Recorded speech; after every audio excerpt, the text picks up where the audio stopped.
retrouve dans ce numéro d'Actu People, il y aura du tout. Tristesse, déception, pique, tout sera mélangé. Mesdames et messieurs, bienvenue. Bitumbaya Banawenge et Silakate. Fabregas, le métinois et héritier Watanabe, semblent ne plus s'entendre. Jeune talent. Match les qui déjà. Pour moi, respect alors. Talent on a.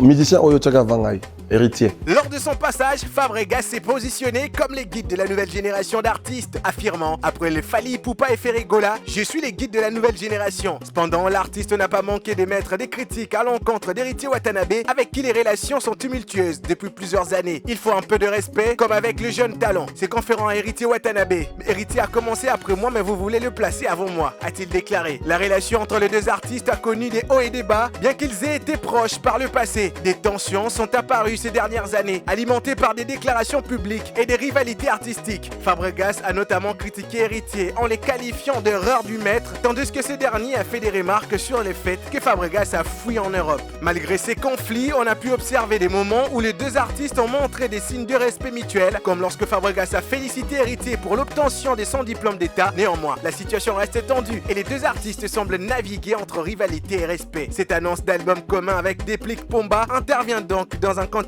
de tension avec héritier Watanabe, démontrant que les rivalités artistiques restent présentes au sein de la nouvelle génération d'artistes musicaux congolais.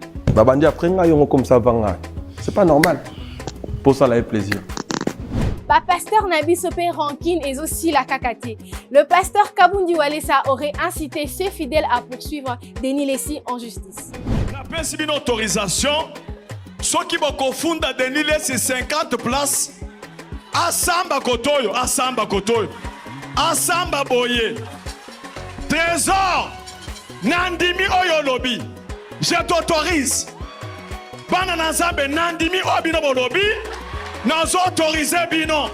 Lors d'un prêche, le pasteur Claude Kabundi Walesa est revenu sur son opposition avec le prophète Denis Lessi. Il a directement pris à partie ses fidèles en leur demandant une consigne claire. Je vous donne l'autorisation de traduire Denis Lessi en justice. Claude Kabundi a ainsi incité ses partisans à suivre juridiquement son confrère religieux, et ce, devant plusieurs tribunaux si nécessaire. Traduisez-le en justice partout où vous le voulez, même à 50 juridictions différentes, a-t-il lancé. Ses propos font suite à la révélation par le pasteur d'une note vocale dans laquelle Denis Lessi aurait comploté à son encontre. Une affaire qui a déjà fait réagir le prophète qui a maudit les responsables de cette fuite. En appelant ouvertement ses fidèles à l'action judiciaire, Claude Kabundi intensifie son opposition à Denis Lessi, plongeant un peu plus le milieu pentecôtiste congolais dans la confrontation. Chers frères et sœurs, chers éditeurs de Dieu, en rapport avec les dossiers entre moi et les pasteurs, mon frère Walesa, je viens présenter mes excuses. Toujours prudente et maligne, Melissa Yansane évite toute polémique autour de sa nouvelle chanson.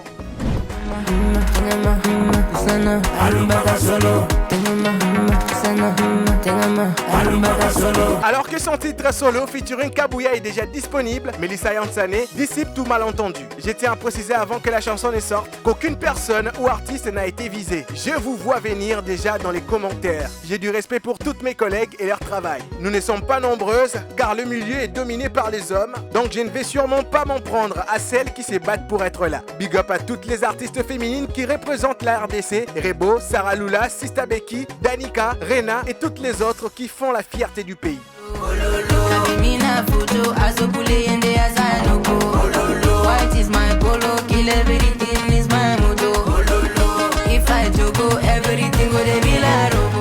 Alors que tout le monde s'attendait au ballon d'or de Vinicius, qui n'a pas été le cas, une action qui fustige la toile.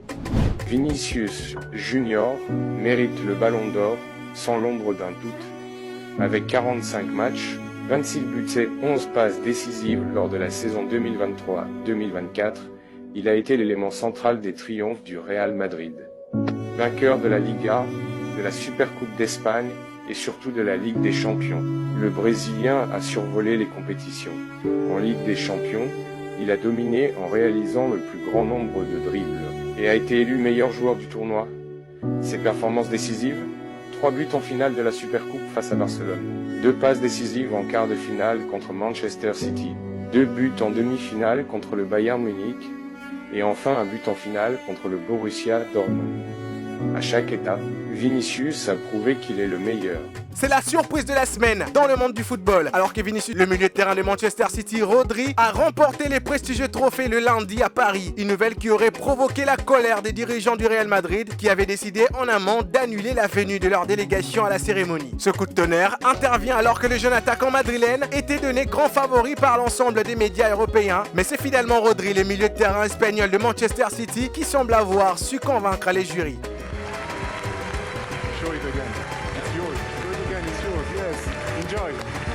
Bouba ne s'arrêtera jamais. Il se moque de Kylian Mbappé après sa piètre prestation contre le FC Barcelone.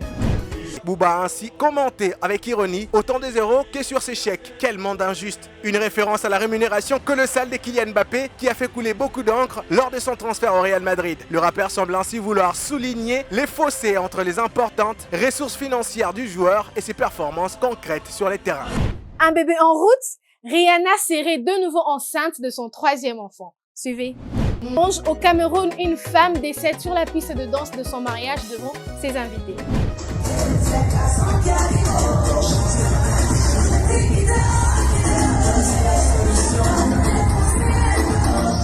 C'était censé être le plus beau jour de leur vie, mais il s'est malheureusement transformé en véritable cauchemar pour Sorel Manuel et Émile Takam. Alors que le couple s'apprêtait à célébrer leur union, la jeune femme est décédée subitement sur la piste de danse, laissant dans le désarroi la famille et les invités. Les faits se sont déroulés samedi dernier à 3 h du matin dans la salle de fête de l'ancien hôtel Johannesburg à Aquanor, à Douala. Manuela, qui préparait son mariage depuis 7 ans, avait réservé une surprise à son époux. Elle souhaitait interpréter à son mari sa chanson préférée, Mogo Farima, de l'artiste ivoirienne Rosine Layo. Alors qu'elle commençait à esquisser des pas de danse et à chanter, la jeune femme a soudainement titubé avant de s'écrouler sous les regards horrifiés de son mari et des invités. Rapidement, ses yeux se sont dévulsés et de la bave blanche est apparue sur ses lèvres. Malgré les tentatives de réanimation, Manuela a été portée d'urgence à l'hôpital où son décès a été constaté. Cette tragédie souligne une nouvelle fois l'importance de la prévention et de la prise en charge médicale adéquate lors des événements festifs. Les circonstances exactes du décès de Manuela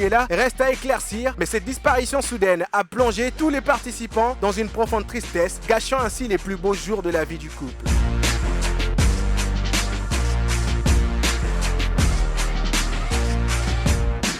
Toujours un plaisir de partager ce moment fun avec vous. On se retrouve au prochain épisode pour encore plus de scoop. Portez-vous bien et à la prochaine.